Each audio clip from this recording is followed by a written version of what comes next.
Those of you who are married to narcissists or in committed relationships with narcissists have already experienced urban warfare. So maybe there's nothing new I can tell you. But more seriously, Israel has invaded Gaza yesterday. The forces are still there. It is not clear whether this is the invasion that Israel has been promising or threatening with in the past 3 weeks, but at any rate, there are forces inside Gaza, and they are beginning to get involved in what is known as urban warfare. How is urban warfare different to other types of fighting? And what are the psychological implications of urban warfare? This is the topic of today's video. And yes, it is based on a few weeks of personal experience with urban warfare in the first few months of my 3.5 years service in the Israeli Defense Forces. So, unfortunately, I'm bringing personal insight into this as well as many other studies, analysis by military experts, by army psychologists, trauma experts, and so on and so forth. I've distilled everything, put everything together as I usually do, and to give you as complete a picture of the aftermath, psychological aftermath, of fighting within dense human populations, door to door, room to room, house to house, hand to hand, face to face. You and the other person, and only one of you will come out alive. My name is Sam Vaknin. I'm the author of Malignant Self-Love, Narcissism Revisited. I'm a former visiting professor of psychology in Southern Federal University in Russia. I'm currently a long-time member of the faculty of CIAPS, Commonwealth for International Advanced Professional Studies, Cambridge, United Kingdom, Toronto, Canada, and an outreach campus in Lagos, Nigeria. Legalities aside, let us delve right into the urban landscape. First, don't try this at home with your significant other. I'm going to describe the features, the military features of urban warfare, and then I'm going to move on, the second half of the video, I'm going to move on to psychological analysis of the psychological impacts of urban warfare on mostly the attacker, the military that is initiating the urban warfare. Now, first of all, the vast majority of armies in the world are not built for urban combat. Most armies in the world focus on what is known as combined arms maneuvers, or combined arms maneuver warfare, which is the Air Force, the infantry, tanks, the Navy, all acting together and creating an envelope, a containing envelope, mostly for infantry soldiers. The aim of traditional conventional armies is to overwhelm an enemy by concentrating speed and mass at critical points with an element of surprise. So modern armies are highly mobile, and they transfer forces where the enemy does not anticipate. And the idea is to break through defenses and flanks of the enemy, and somehow perhaps to surround the enemy, at any rate to break the resistance of the enemy. Now, this has been going on since Alexander the Great and Napoleon and others, so there's nothing new in any of this. But this is doubly so with modern armies, modern militaries that include heavyweight elements such as tanks or fighter planes and so on. In cities, all the above means nothing. All the above is actually a disadvantage. The bigger the force that infiltrates a city, the easier a target it becomes. So cities force you to break down into smaller and smaller and smaller units, sometimes only 2 people. And you have to move slowly through side streets, because moving through a main thoroughfare, through a main street, a big street, is seriously flawed, is seriously wrong. You move through side streets, through gates, shortcuts, above roofs, and so on and so forth, in order to reach your destination. And this cannot be done with 20,000 people. So you naturally end up breaking up to tinier and tinier units. And you cannot, with such a small force, overwhelm defenders, overwhelm your enemy. You can do this in a forest, you can do this in a desert, you can do this in a field, but you can't do this in a built environment.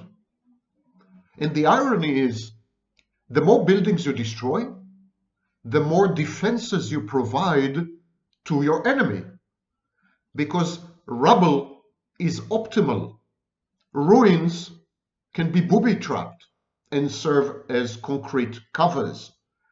So you're creating, in effect, your enemy's defenses by bombing buildings from the air, as Israel has been doing for 3 weeks now. So you move in small units, you're much more likely to end up in an ambush or a killing zone.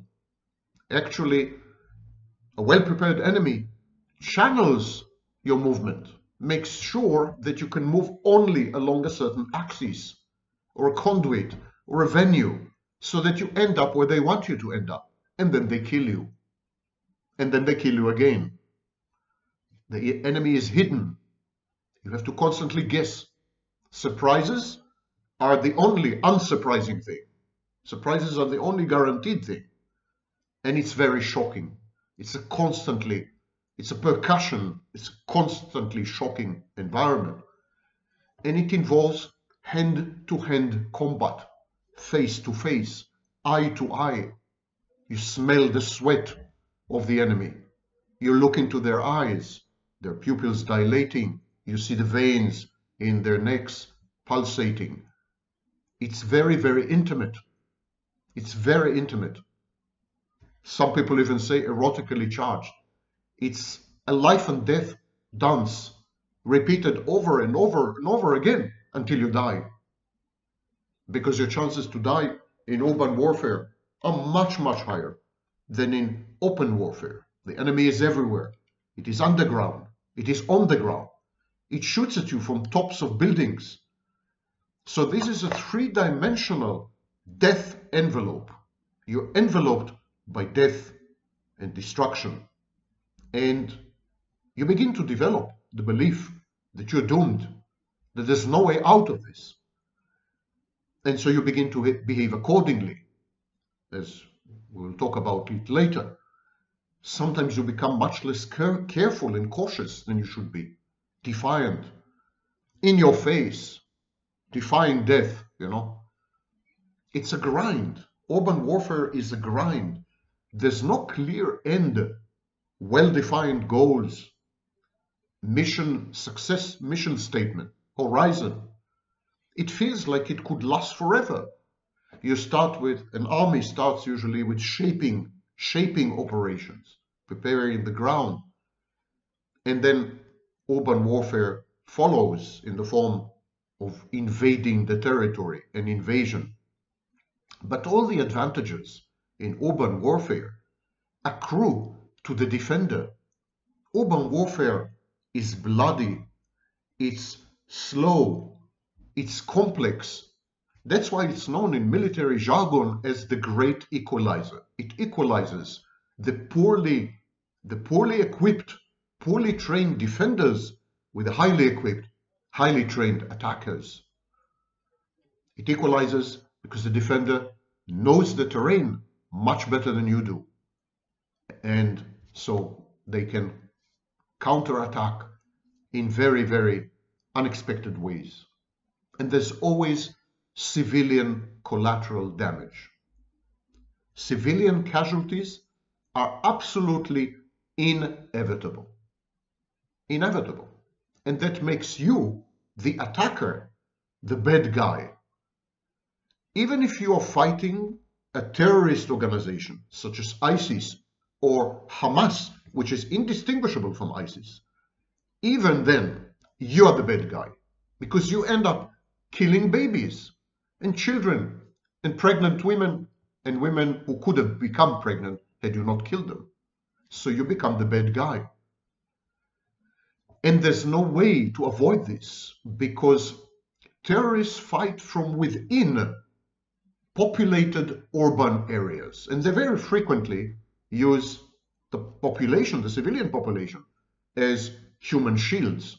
They maintain their headquarters, their warehouses, their munition dumps, their launching pads, everything within hospitals and mosques and schools and kindergartens and shopping malls. That's a fact. That's a fact in Gaza as well, where major hospitals are actually the headquarters of Hamas operations. And so civilians are going to die. Civilians are going to die.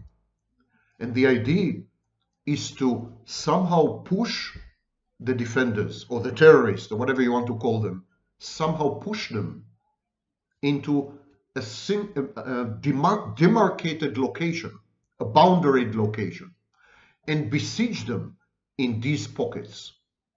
But these sieges can last like years.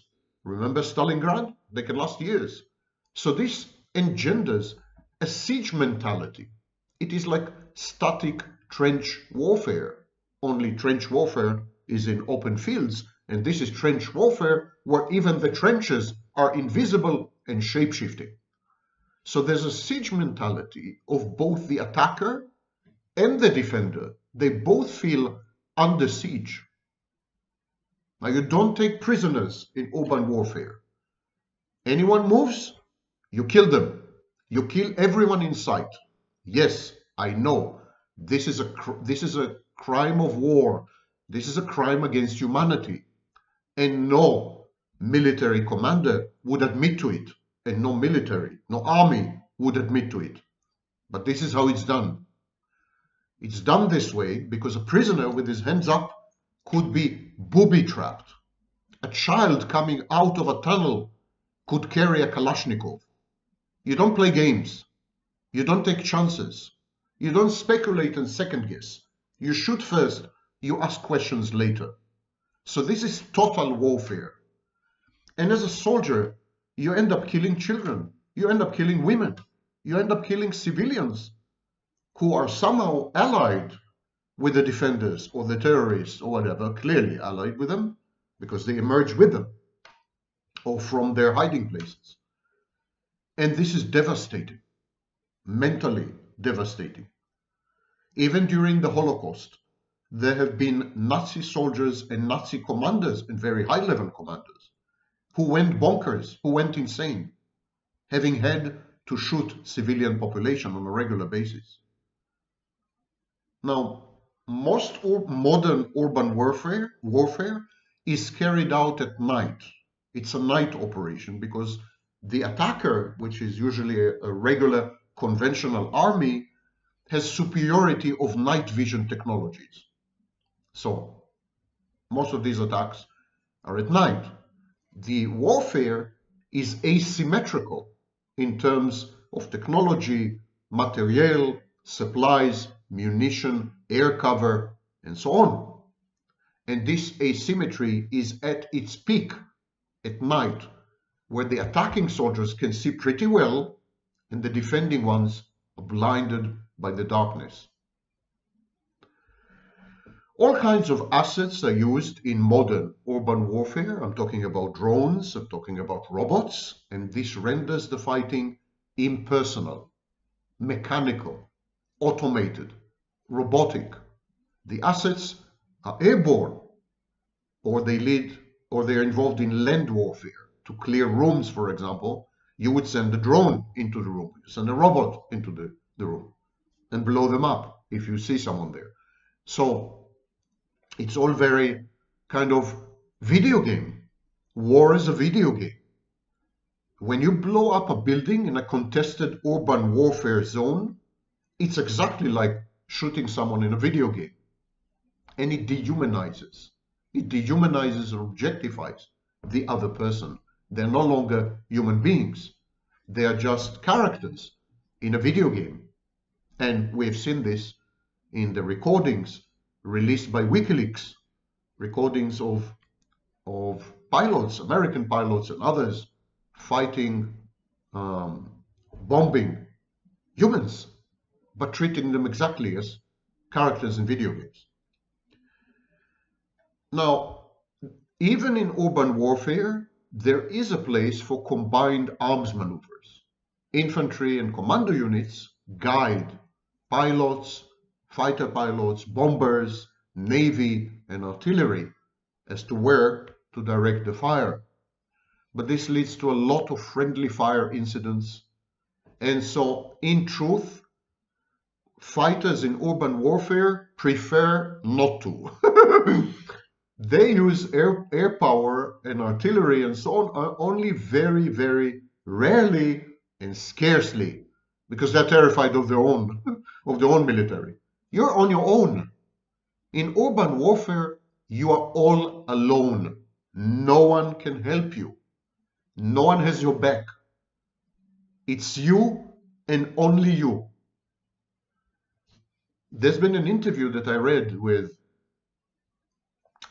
a top Ukrainian commander, Kevliuk, and he said that the heavily armed forces are followed by isolation forces. So you first devastate, destroy the whole area, and then the next echelon, next round, next wave of army comes in and kind of cleans.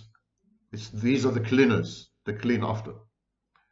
And he said the assault echelon carries with it a double supply of hand grenades, disposable grenade launchers, jet flamethrowers, anti-tank missiles, manpads. Combat medics in armored evacuation vehicles wait at a distance of visual communication, just in case they're needed. He says, never walk the streets. Yards, private buildings, holes in fences and walls are the way to victory. He said that everything should be close by, the logistics, the medical units, the UAVs, the unmanned aerial vehicles, the crucials, the drones, and the commander of the force, of the assault force, should be in control of what these drones are doing, as well as feeding bomber pilots and fighter pilots with exact coordinates, pinpointed coordinates in real time. So airplanes are always above head, waiting to attack, and they usually do so within seconds. Kevliuk mentions something very important, which leads us, segues into the second part of this video, which is the psychology. He says urban warfare is personal responsibility. He says, if you don't have something in battle, if you miss something, it's your fault. Ballistic protection, a first aid kit, a tourniquet, preferably two. You must have these things. When you pack your backpack, says Kevliuk, an extra pack of cartridges is much better than a can of food. Everyone should clearly identify their combat tasks. They should know who is acting to the right and to the left of you. They should know how to contact the commander, the combat medic, or the sapper. Sapper is a combat military engineer. And this is the crucial element in urban warfare and the key to understanding the extreme psychological impacts of urban warfare. You are absolutely responsible for what's happening to you. If there's no one to blame, it's your fault, 100%. And no one has your back, and no one supports you, and you're on your own, and it's life and death, and it's hand to hand, and it's knife to belly, and it's just the way it is. And you must survive at all costs. And this, of course, creates post-traumatic stress disorder in many veterans of urban warfare, anywhere between 10 and 40%, depending on the severity of the battle. And this is lifelong. The PTSD is lifelong. The sights in urban warfare are nothing like what you see in regular battle. Nothing. The civilians, the babies, the slaughtered mothers, the body parts, the charred bodies, the surprises, the shocks, the explosions, the knives in the back. your own people firing on you by mistake. I mean, it is absolutely devastating, and that's why very few soldiers can survive more than a week or 2 or 3 in urban warfare. And most urban warfare winds up in days, or there's a kind of rotation involved, because the attrition rate is enormous. You see, in urban warfare, very often there's no movement, no discernible movement, and there's no way to define your accomplishments. It's like a bit of a frozen scene. It's very surreal, very nightmarish. And gruesome death, gruesome forms of death, are your constant companion. The stench, the visuals, you wake up to it, you go to sleep to it. If you catch some sleep, very few are able to sleep, and this becomes your scenery. This becomes your life. This becomes your environment. And you don't hesitate to step on bodies, to eat next to a decapitated head or a dead baby. You get desensitized. The enemy becomes so many body parts, totally dehumanized. By the way, there's the same effect in the medical profession. Medical doctors often describe the same effect, especially in specific departments like emergency rooms and ICUs and so on. You need to reduce the human form to an organ or a body part in order to survive, simply to survive. There's a constant sense of abandonment, constant sense of isolation. Oh my God, I've lost my units, or I'm stuck with only one buddy and he's wounded. This constant sense of wandering off and never being able to find your way back is very primordial. It's like a tiny infant in a giant shopping mall having lost his or her mother. There's extreme dependency on other people. So there's an external locus of control. You feel that your life is determined from the outside, and there's nothing much you can do about it. The next explosion, the next mine, the next booby trap, the next knife in the back, the next attack, the next terrorist, the next defender, the next whatever, freedom fighter, whatever you want to call them. Where from? Up, down, under, this room, that room, rubble, this child, this woman, what? You're constantly on the alert. It's a flight or fight response taken to extremes. And this external locus of control is a form of surrender. You give up on your life, in effect. You move, continue to go through the motions like a zombie. And there's a lot of splitting going on. The enemy becomes diabolical, demonic, worthy of extermination, extinction, and eradication, regardless of any human considerations, let alone legal or criminal considerations. I mean, you just need to kill this thing out there that is no longer human in your eyes and threatens your life on a constant basis because it is evil. This, of course, provokes alloplastic defenses, inability to take responsibility for what you've done, because if you do, the trauma will be all-consuming and destroy you from the inside. So you deny it. It wasn't my fault. I had to do it. I had to do it to protect myself, to protect my buddies, to protect the country, whatever. So there are a lot of alloplastic defenses involved. At some point, you simply give up on acting human. And you defy the defenders or the terrorists. You defy the situation. You defy your own commanders. You challenge your fate and destiny to a duel. Say, I'm going to do whatever the heck I want. I'm going to act out. I'm going to crazy make. I'm going to defy you. I'm going to, in your face, challenge my own mortality. Let's see who wins. And this leads to behavior that is very risky and often leads to death. At a point where you say, I no longer care, see if I care, I'm going out there and I'm going to shoot like crazy everywhere. I'm going to spray the whole compound. I don't care. The minute you say, I don't care, you're doomed, you're lost. And there's a moral collapse attendant upon it. You're no longer a moral agent or a moral person. You act more like a predator, an animal.